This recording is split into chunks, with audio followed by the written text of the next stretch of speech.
apologizes. And when Jar Jar hangs up, you see him all of a sudden pull on, a Sith Lord hood and start laughing, madly.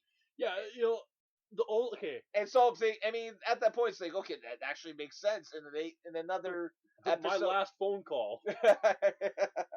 I want to believe that that's why, Jar Jar Binks was made the way he is. But at the same point, it kind of is agonizing to think, that all of that would actually tie in perfectly. What really angers me is, Darth Vader is a big baddie, gets 3 movies. Darth Maul, who by far is one of my favorite, Sith baddies, gets 1. And you're gone. Why couldn't? But they managed to bring him back for the Clone Wars series. True. I have to stop this and give a little shout out to one very annoying person. Hello, Joker. There, you get your shout out. Now shut up.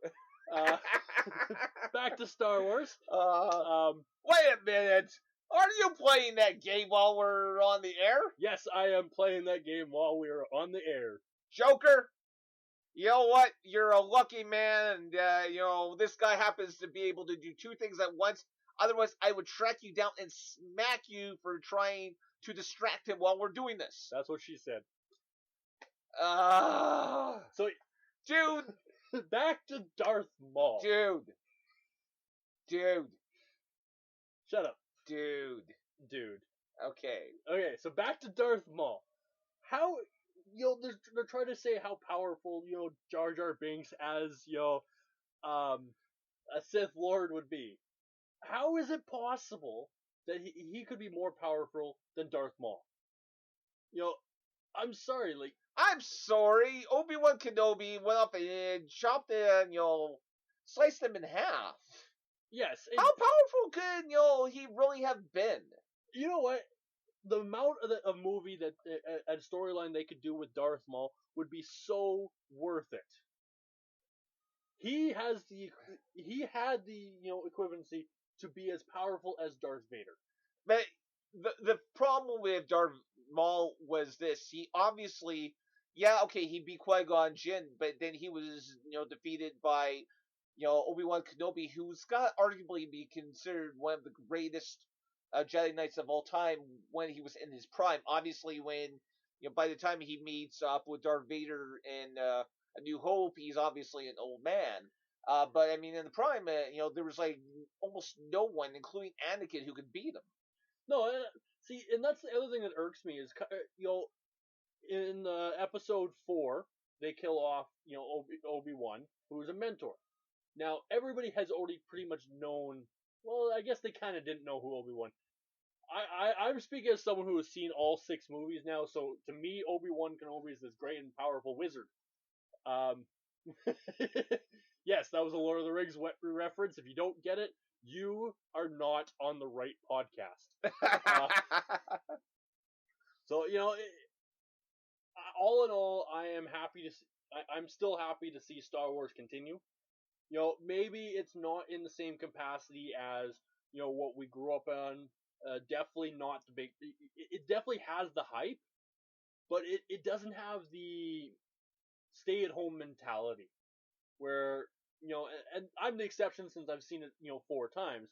But a lot of people are having this issue of seeing it multiple times because of, when you see it, it's like, oh, okay, I've seen it, it's done, move on. I don't know what you feel on that. I don't know. Honestly, I think it was pretty good. See the movie. I wouldn't mind going up and seeing it a couple times. Obviously, I can't wait when it does eventually come out on Blu-ray. I don't buy Blu-rays very much, guys. But definitely this will be one to be added to my personal library. You're on your phone. I'm seriously. I can still talk. Okay. I'm on my phone because I'm trying to go off and look up something. What do you think about Star Wars coming out every single year until what, 2020? Okay, so are we done? Are we done talking about Jar Jar? Yeah, we're done talking about that. We're done. Fool. We're talking about that bubbly fool. And before we fish up, though, I just want to just a couple other things we need to quickly point out about this. To this day, George Lucas, it talks about how I mean, he fights for the cause known as Jar Jar Binks, and you kind of, just some of the stuff here, kind of makes you think that maybe, this is why George was so passionate about this, because this was a character that he really was hoping was going to be big. He's been quoted as saying that, Jar Jar Binks was very important, and that, he could be the key for all this. Now, is Jar Jar Binks as important as Darth Plagueis? We will talk about Darth Plagueis next week. He kind of plays into a couple theories on one of the characters from The Force Awakens. As I said before, I don't want to talk about anything I'm really Awakens. I'm giving our fans a run-in on what to expect next week. Because we'll be discussing all things The Force Awakens, including a couple of theories. A lot of my personal theories, which are completely different of everyone else's, because that is my way. Yeah, just talking to you, man, just a couple of your theories just off the radio, so to speak. Yeah, I mean, I've actually heard some of this stuff, and there's some definitely interesting ideas. Yes, your wife actually hates me because every time I come up with a theory, that night she finds it on Facebook. Yeah. And not even through me. No, honestly, guys, this is true. My wife, honestly, has told, I've been watching TV with her son or something. My wife will be on, Facebook or something, and she has a couple of the same sites and stuff that we do on Facebook, including comicbooks.com, which is our haven. It's our haven. So, guys, we do encourage you to go and check out comicbooks.com. They do have some great stuff. We do use them a lot when we're doing the research for the show. But oftentimes I'll be sitting there with my son watching TV, and all of a sudden my wife will go, "Urgh!" And I mean, what? And she'll say, "Captain Fizz was right." Yeah. Captain Fizz is always right, except when you're wrong. Except for when I give a thumbs up to the microphone. I don't understand why I just did that. Obviously the fans can't see it, but I just gave 2 thumbs up to the microphone. Maybe you think microphone was right. Maybe you.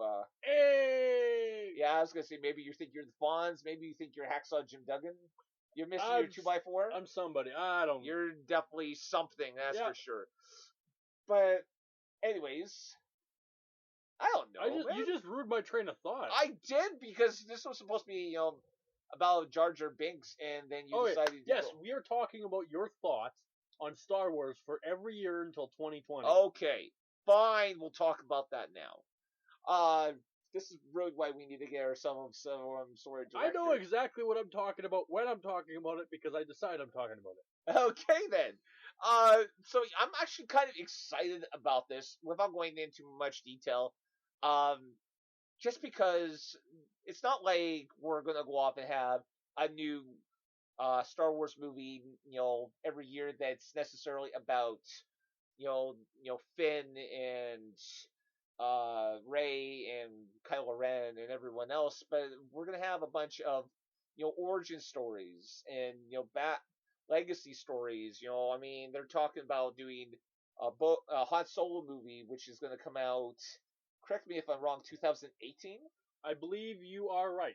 And then in 2020, they're going to do one on Boba Fett, who George Lucas has went on record saying that if he had realized Boba Fett was going to be so popular, he wouldn't have killed him off in Return of the Jedi. Yeah, and Boba Fett was actually, I believe, played by 3 different people.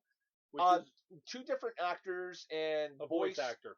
And a voice actor. So, I mean, much like Darth Vader has been played by multiple actors. The only character the only character in a costume that has only been played by one person is Chewbacca. Yeah, Peter Mayhew. Yeah. So I'm actually kind of excited for that. Just the simple fact that if they were to go on this, path, there's a bunch of characters that, I mean, the one story that I really would love to see them try to do would be one about Yoda. Yes, Yoda. Because, I mean, let's face it. I mean, when Yoda died, he was 900 years old. So can you imagine? I mean, even if they went off and found a way to do a TV show about a young Yoda, and just have him as like a teacher or something. and do a bunch of different things where we see it. Some story about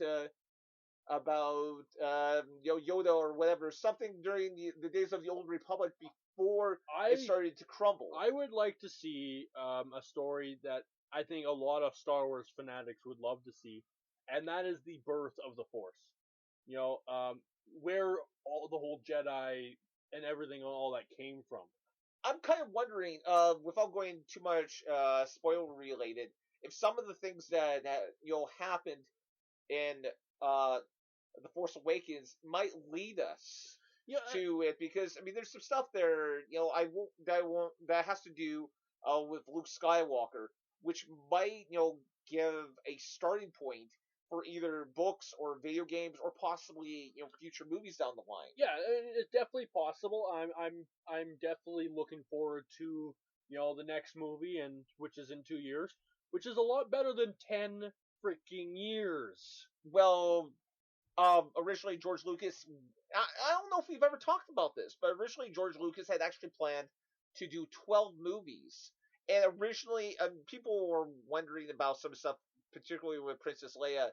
Why did she kiss her brother? Twice. Yes. But up until actually after Empire Strikes Back, Princess Leia wasn't supposed to be Luke's brother, his sister. Yes. It was actually supposed to be someone else, and eventually we would learn that Luke's sister actually was alive, but it was on the opposite side of the universe. Yeah.